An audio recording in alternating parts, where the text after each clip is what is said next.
How to reset your Kling AI password. Hello everyone, welcome back to another video from Wake&Tech. If you are on Kling AI and need to reset your password, first of all, open the Kling AI app or visit the Kling AI website. Go ahead and get to the login screen. On your app, go to the bottom right corner from the home screen and tap on My Space. And on the next page, it will ask you to enter your credentials. And on the next page, you can go ahead and select your sign-in method. To reset your password, click on the Use Email option and then go ahead and tap on this Forgot Password link. Go ahead and check if your email address is correct or enter your email address associated with Kling AI and click on Send Email. You'll then receive a verification code sent to you via your email. Go check your email app open.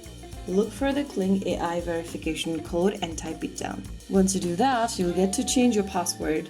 Type in your new password in the first tab, re-enter the password once again in the next tab, and finally click Reset Password. Right after you do that, you will be able to change your password immediately. Now while signing in, go ahead and enter your email and then your password, the new one, and click Sign In. And that's how you successfully reset your Kling AI's password and get back to your account even if you've forgotten your password. If you found the video helpful, don't forget to like, share, and subscribe to our channel. I will see you again in the next video. Thank you for watching.